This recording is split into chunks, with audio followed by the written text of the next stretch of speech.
Assalamualaikum warahmatullahi wabarakatuh. Halo guys, gimana nih kabarnya? Jumpa lagi bersama kami di podcast Al-Fatih. Kenalin, nama aku Ahmad Ardi. Aku duduk di kelas 103 MA Al-Muhajirin Koba. Seperti biasa, di setiap bulannya di minggu pertama kami akan melakukan podcast dengan berbagai macam tema. Seperti saat ini, kami akan membahas tentang berlindung dari kata bercanda. Jadi hari ini kita mau membahas suatu masalah yang udah marak banget kejadiannya, apalagi kalau bukan bullying. Baru-baru ini ada lagi kejadian di salah satu kabupaten, yaitu di Kabupaten Cilacap, yang menyangkut dengan perlakuan bullying. Nah, kali ini kita kedatangan pembicara hebat yang akan membahas tentang bullying dan juga berbagi pengalamannya di bidang psikologi. Mari kita sambut, ini dia Bang Bagus. Halo Bang. Halo. Gimana nih kabarnya Bang? Alhamdulillah baik. Jadi mungkin teman-teman belum kenal ya sama Bang Bagus. Boleh dong Abang kenalin diri dulu. Oke. Hai teman-teman podcast, Al-Fatih ya. Iya. Oke, perkenalkan nama saya Bagus Cakranira. Saya seorang psikolog. Dan hari ini kebetulan dapat diundang oleh teman-teman podcast Al-Fatih buat ngisi sebuah tema. Nah, tema di sini yaitu tentang bullying. Iya. Yang dimana kita tahu bareng-bareng ya, Iya, bahwa lagi marak banget nih kejadian-kejadian bullying yang emang lagi heboh dan sangat-sangat meresahkan. Dan hari ini kita bakal bahas bareng di podcast Al-Fatih. Jadi Bang Bagus, menurut data hasil riset, itu 41% siswa itu mengalami bullying, apalagi di kalangan kami sebagai pelajar. Oke. Dan baru-baru ini ada kejadian di kabupaten, yaitu Kabupaten Cilacap, tentang bullying itu. Jadi gimana sih pendapat Abang tentang kasus tersebut? Oke. Jadi bullying yang pertama tuh yang terjadi kemarin tuh yang paling heboh tuh terjadi di Cilacap itu ya, Iya. yang ada pemukulan dari seorang siswa ke siswa lainnya. Jadi kalau kita lihat dari sisi kacamata psikologis, ada banyak faktor yang mempengaruhi seseorang itu melakukan bullying. Jadi paling besar faktor yang menyebabkan terjadinya bullying itu biasanya sih faktor pola asuh dari keluarga. Jadi kita bisa lihat tuh bagaimana seorang anak itu dididik di keluarganya. Jadi bagaimana dia diasuh oleh orang tuanya, bagaimana pola perhatian orang tuanya terhadap dia, terus juga bagaimana dia merasa nih bahwa kekuatan itu harusnya dipergunakan gimana sih gitu. Apakah digunakan untuk kebaikan atau perbuatan yang ke arah keburukan gitu. Dan menurut kita sepakat ya semua bareng-bareng ya bahwa bullying itu adalah hal yang sangat-sangat tidak terpuji, hal-hal yang harus kita perangi kayak gitu. Jadi gini nih Bang, mendengar kata bullying nih Bang, apa sih itu bullying itu Bang? Oke. Jadi gini, bullying atau biasanya disebut itu perundungan ya. Jadi bullying atau perundungan itu adalah tindakan agresi yang muncul karena adanya ketimpangan dalam kekuatan atau kekuasaan. Jadi ketimpangan ini bisa berupa ketimpangan fisik, ketimpangan mental, ketimpangan ekonomi, ataupun jumlah antara pelaku dan korban gitu. Jadi tapi nggak semua tindakan agresi ini bisa kita katakan sebagai bullying.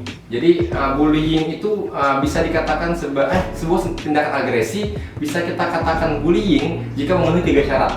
Pertama, dilakukan secara sengaja atau memang si pelakunya ini memang punya tujuan untuk menyakiti si korban. Pertama. Lalu kedua, ada ketidakseimbangan kekuatan. Jadi pelaku biasanya merasa lebih berkuasa atau lebih kuat dibandingkan korbannya, sehingga mereka bisa nih dengan sengaja untuk mencederai, bisa dengan sengaja untuk melukai si korban. Lalu juga dengan syarat ketiga, adanya pengulangan.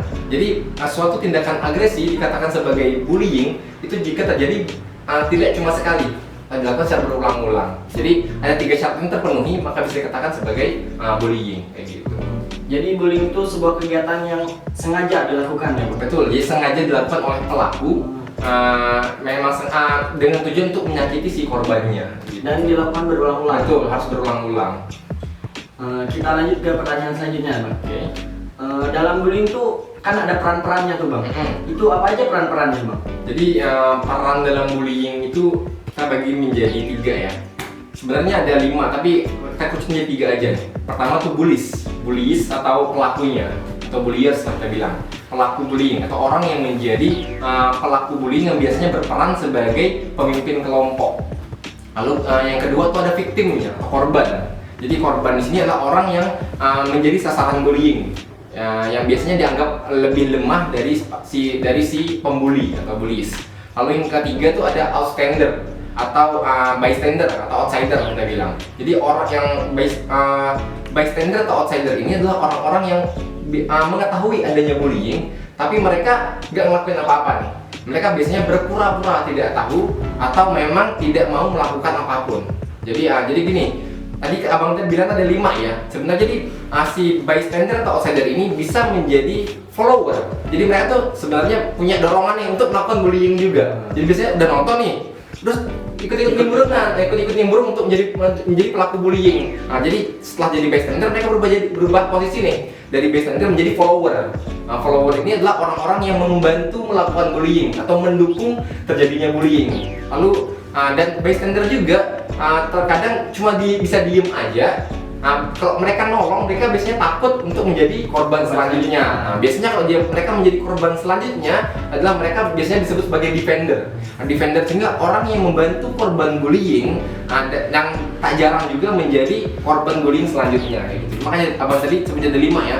Bulliers atau pelaku, victim atau korban, bystander atau outsider adalah orang yang nonton. Kalau orang yang nonton ini ikut-ikutan nimbrung menjadi defender, menjadi follower. Kalau dia mereka membantu tapi menjadi korban selanjutnya menjadi defender kayak gitu. Jadi banyak peran dalam bullying. Iya, peran dalam bullying itu ada 5 tadi. Dari pemimpinnya, betul, korbannya, sehingga yang nonton juga bisa jadi pelaku ya? Bisa, jadi mereka terkadang kan kita tuh kayak ketika nonton nih kayaknya enak tuh ngebullying gitu. Enak tuh kayak ngeganggu orang, enak kan mukulin orang kayak gitu biasanya. Jadi mereka bisa aja jadi pelaku. Jadi banyak banget peran dalam bullying. Jadi bullying itu bisa jadi dikarenakan beberapa faktor ya? Banyak banget faktornya. Jadi setelah ini aku ingin nanyain beberapa pertanyaan ke abang. Yang pertama, kenapa sih bang masih banyak terjadi bullying di antara kita? Banyak terjadi bullying di sekitar kita tuh kenapa? Jadi bullying ini sebenarnya kalau yang kita lihat tuh baru beberapa aja ya yang terekspos di medsos. Itu hanya karena viral nih. Yang nggak viral tuh banyak banget nih. Yang nggak kita ketahui banyak banget. Jadi bullying itu kan nggak cuma sekedar bullying fisik ya. Bullying tuh ada macam-macamnya. Jadi jenis-jenis bullying itu ada 5 nih. Kalau abang boleh sharing ya. Jadi pertama tuh ada physical bullying atau bullying fisik. Nah, biasanya kan bentuknya tuh kayak bullying yang biasanya menggunakan tindakan untuk menindas orang yang dijadikan korban. Contohnya memukul, menendang, menampar, menjambak, gitu. Itu bullying fisik. Lalu ada verbal bullying. Jadi bullying itu nggak cuma sekedar memukul aja, ada juga yang pakai verbal nih, pakai kata-kata, memaki, menghina, mengejek, itu juga bullying tuh. Jadi kayak sekarang nih banyak banget kan kayak sering kita ngatain teman kita, hitam lu, kurus lu gitu. Nah biasa kan yang kayak gitu tuh sebenarnya bullying juga tuh. Yang biasanya juga yang kata tadi tuh diselimuti oleh kata-kata bercanda.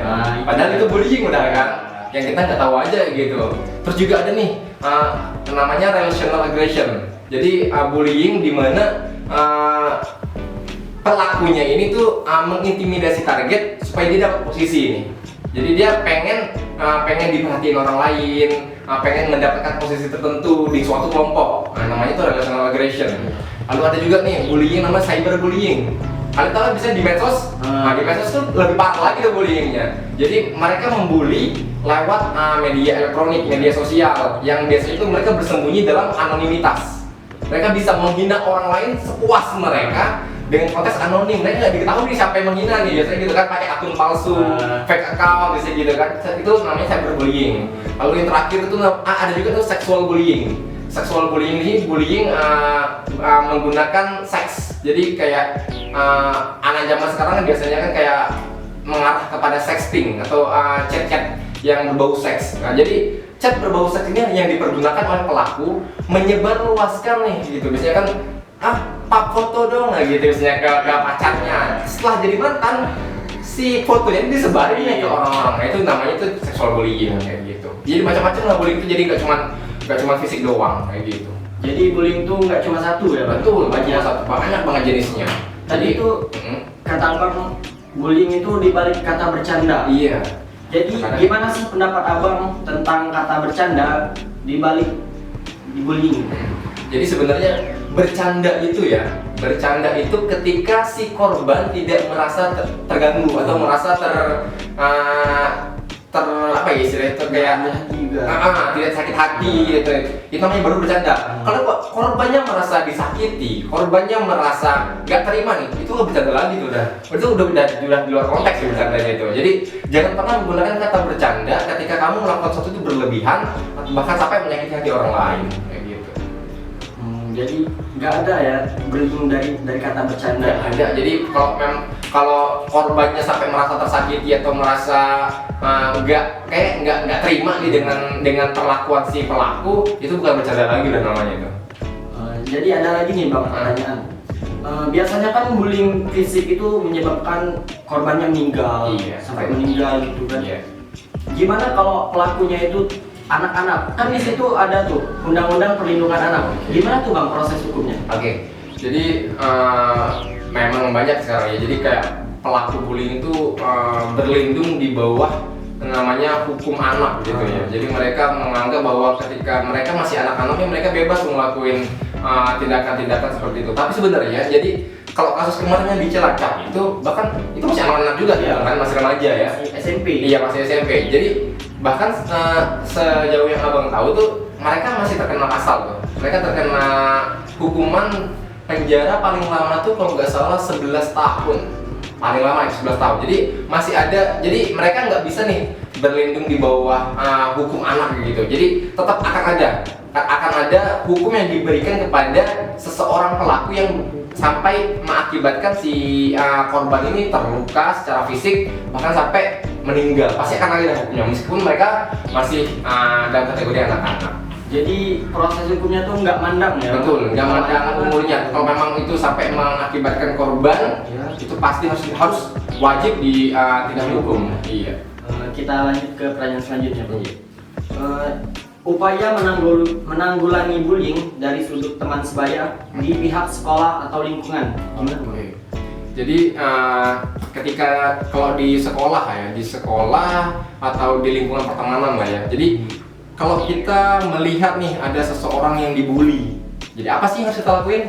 Gitu. Pertama kali yang kita harus lakuin tuh tidak menyebarkan rumor. Jadi jika ada orang yang membicarakan rumor, entah itu benar atau tidak, jangan pernah disebarin nih. Karena kalau kita ikut-ikutan nyebarin, kita bisa jadi pelaku bullying nih. Kayak contohnya gini kayak, dia tuh pernah main sama om gitu. Nah, kita hina-hina terus gitu. Nah itu kan rumor tuh maksudnya. Jadi kayak masih belum tentu benar. Kalaupun benar pun nggak boleh disebarin kayak gitu. Nah, lalu yang kedua nih, tidak menonton ataupun ikut-ikutan bullying. Jadi sebenarnya pelaku bullying itu paling seneng nih kalau ada yang nonton dia ngelakuin bullying terhadap orang lain. Dia kayak ngerasa ada pendukung nih, ngerasa kayak hebat gitu kan. Itu orang-orang pembuli itu kan sebenarnya orang-orang yang pengen cari perhatian gitu kan. Jadi jangan pernah ikut nonton atau ikut nyorakin atau bahkan ikut-ikutan ngebully. Itu yang kedua ya. Lalu tugas kita yang ketiga tuh menawarkan bantuan. Jadi kalau kita ngeliat ada teman yang dibully nih, tugas kita adalah menawarkan bantuan. Jadi pastikan bahwa korban bullying ini merasa ada yang mendukung. Jadi merasa ada yang memperhatikan, merasa ada yang peduli gitu. Jadi jangan pernah membiarkan si korban bullying itu menjadi terpuruk sendiri gitu. Jadi tawarkan bantuan. Jadi kalau lihat temen nih ada yang dibully sama orang lain, kita tawarin bantuan. Apa yang bisa kita bantu gitu loh. Apa yang bisa bantu kayak kalian gitu. Terus yang keempat tuh stand up for the person being bullied. Jadi jika dirasa aman, jika dirasa kamu yang punya kekuatan, yuk bantu orang-orang yang menjadi korban bullying. Ya, jadi kamu bisa bantu mereka dengan cara ngelaporin ke guru, ngelaporin ke pihak-pihak yang memang punya wewenang atau kuasa gitu. Jadi ataupun kalau memang kamu beneran punya kekuatan badan lu gede gitu kan, bilang nih sama yang pelaku bullying, jangan ganggu temen-temenku gitu. Kalau memang lu ngerasa punya kekuatan, punya ini gitu kan. Terus yang terakhir, ceritain kepada orang dewasa, jangan pernah diem. Jadi pelaku bully itu memang harus ditegur sama orang yang memang punya kekuatan lebih daripada dia gitu loh. Jadi memang harus ditegur. Jadi ceritain lah ke orang-orang dewasa, ceritain ke guru, ceritain ke pihak yang berwenang kayak gitu. Jadi ada banyak emang upaya untuk menanggulangi bullying. Tapi lebih tepatnya jangan dilakuin Itu ya. jangan lakuin sih, kalau memang bisa jangan dilakuin banget itu. Harus kita cegah. Harus cegah. Jadi ini ada pertanyaan terakhir nih Bang. Menurut Bang Bagus, pesan dari Bang Bagus terhadap remaja terkait tentang bullying apa itu Bang? Jadi sebenarnya gini, bullying itu ya tadi yang sama-sama kita sepakati bahwa bullying bukanlah tindakan terpuji. Kita jangan pernah menjatuhkan orang lain untuk membuat kita merasa tinggi. Jadi kadang-kadang kan, jadi bullying itu pasti ada ketimpangan nih. Entah itu ketimpangan tenaga, ketimpangan status sosial. Jadi gini, jadi gitu loh. Apa namanya? Bahwa jangan pernah nih menjatuhkan orang lain untuk membuat kita merasa tinggi, gitu kan? Jangan pernah merendahkan orang lain untuk membuat diri kita merasa tinggi. Ya kayak itu tuh hal yang apa ya, kayak nggak banget gitu kan. Jadi kayak untuk membuat kita sendiri merasa tinggi, kita harus jatuhin orang lain dulu nih. Caranya nggak gitu kan. Kita kan bisa aja nih ngelakuin untuk membuat diri posisi kita menjadi tinggi. Yuk kita usaha dong usaha yang lain. Jangan sampai kayak melakukan perisakan, melakukan bullying. Jangan hal-hal yang kayak nggak banget untuk seseorang remaja gitu kan. Yuk jadi kita bareng-bareng nih hindari bullying, jauhi bullying. Kita kita bangun nih lingkungan yang sehat nih, lingkungan sehat secara mental, secara fisik gitu kan. Kita lakukan aktivitas yang bermanfaat lah. Jadi jauhilah namanya kayak mengganggu temen, merisak temen, mengejek temen gitu. Apalagi dalam kasus bercanda gitu kan. Jadi kalau menurut abang, yuk sama-sama kita jadi remaja yang sehat, remaja yang cinta damai gitu. Jadi bullying itu sangat miris banget ya Bang. Jadi buat teman-teman jangan pernah lakuin bullying dan mari kita cegah bullying. Ya. Oke Bang, nggak terasa nih udah di akhir obrolan kita nih. Yang pertama aku mau makasih banyak kepada Bang Bagus karena udah mau datang ke sini, udah mau nyampein tentang bullying dan berbagi pengalamannya. Yang kedua aku mau minta maaf kalau ada salah kata atau perbuatan, kepada Allah aku mohon ampun. Sampai jumpa di podcast selanjutnya. Jadi teman-teman, sebelum aku tutup, ada pantun nih. Pergi ke Padang, beli jamur di kota Padang. Tidak lupa membeli peti. Jika ada umur yang panjang, bolehlah kita berjumpa lagi. Wassalamualaikum warahmatullahi wabarakatuh. Dadah.